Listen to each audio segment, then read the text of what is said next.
Assalamualaikum warahmatullahi wabarakatuh. Izin memperkenalkan diri, nama saya Habibah dengan NPM 2201081007. Saya dari kelas A Tadris Biologi. Baik, di sini saya akan membacakan esai yang telah saya buat. Di sini saya membuat informasi sebagai data ruang lingkup biologi pada bagian sel. Sel merupakan unit dasar kehidupan, menyimpan informasi genetik yang mengkodekan segala aspek kehidupan organisme. Informasi ini tersimpan dalam bentuk molekul DNA yang kemudian diterjemahkan menjadi protein yang menjalankan berbagai fungsi seluler. Dengan demikian, data biologis khususnya data genetik menjadi kunci untuk memahami mekanisme kehidupan pada tingkat seluler. DNA mengandung instruksi yang diperlukan untuk membangun dan memelihara organisme. Urutan basa nitrogen dalam DNA dalam kurung A, T, C, dan G membentuk kode genetik yang menentukan urutan asam amino dalam protein. Protein inilah yang kemudian menjalankan berbagai fungsi dalam sel seperti enzim yang mengkatalis reaksi kimia, protein struktural yang membentuk komponen sel, atau protein sinyal yang mengatur komunikasi antar sel. Proses mengubah informasi genetik menjadi protein dikenal sebagai ekspresi gen. Proses ini melibatkan dua tahap utama. Yang pertama ada transkripsi dan yang kedua ada translasi. Yang pertama, transkripsi, yaitu DNA ditranskripsi menjadi molekul RNA. mRNA membawa informasi genetik dari DNA ke ribosom, tempat sintesis protein terjadi. Yang kedua, translasi. mRNA diterjemahkan menjadi rantai asam amino yang kemudian melipat menjadi protein fungsional. Selain tahap dalam ekspresi gen diatur oleh berbagai faktor, termasuk faktor transkripsi yang mengikat DNA dan mengaktifkan atau menghambat transkripsi gen tertentu.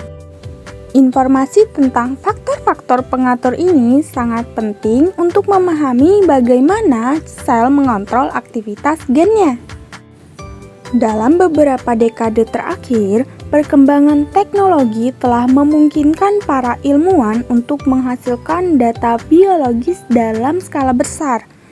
Data emik seperti genomik atau studi genom, transkriptomik atau studi transkrip, proteomik atau studi protein, dan metabolomik atau studi metabolit telah memberikan wawasan yang mendalam tentang fungsi sel.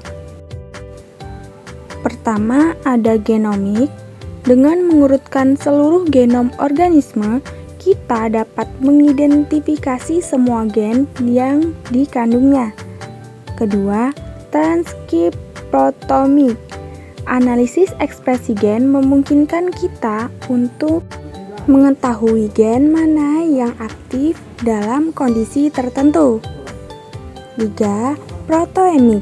Studi proteom memungkinkan kita untuk mengidentifikasi semua protein yang dihasilkan oleh sel dan mengkarakterisasi interaksi protein-protein. 4. Metabolomik. Analisis metabolom memungkinkan kita untuk mengidentifikasi semua metabolit kecil yang ada dalam sel dan mengatur perubahan metabolisme dalam respon terhadap berbagai rangsangan. Data biologis pada tingkat seluler telah menjadi alat yang sangat berharga dalam memahami penyakit. Misalnya, mutasi dalam gen tertentu dapat menyebabkan penyakit genetik. Dengan menganalisis genom pasien, kita dapat mengidentifikasi mutasi yang menyebabkan penyakit dan mengembangkan terapi yang lebih tepat. Selain itu, data emik juga digunakan untuk mengidentifikasi biomarker penyakit yang dapat digunakan untuk mendiagnosis penyakit lebih dini dan memantau respon terhadap pengobatan. Meskipun data biologis telah memberikan kontribusi besar dalam pemahaman kita tentang kehidupan, masih banyak tantangan yang harus diatasi. Salah satu tantangan utama dalam kompleksitas data biologis yang dihasilkan. Analisis data dalam skala besar membutuhkan alat komputasi yang canggih dan metode statik yang kuat. Selain itu, interpretasi data biologis seringkali membutuhkan pengetahuan lintas disiplin, termasuk biologi, kimia, matematika, dan ilmu komputer. Namun, dengan kemajuan teknologi yang terus berkembang, kita dapat berharap bahwa data biologis akan terus memberikan wawasan baru tentang kehidupan pada tingkat seluler.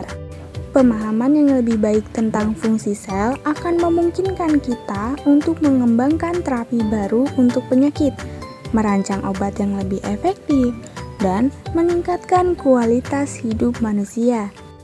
Informasi yang tercantum dalam data di atas pada tingkat seluler adalah kunci untuk memahami mekanisme kehidupan dengan memanfaatkan teknologi terbaru. Para ilmuwan dapat mengungkapkan rahasia kehidupan yang paling mendasar. Informasi ini tidak hanya penting untuk penelitian dasar, tetapi juga memiliki implikasi yang luas dalam bidang kedokteran, pertanian, dan lingkungan.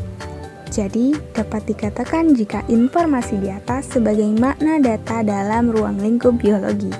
Terima kasih. Saya akhiri. Wallahul muwaffiq ila aqwamit thoriq. Wassalamualaikum warahmatullahi wabarakatuh.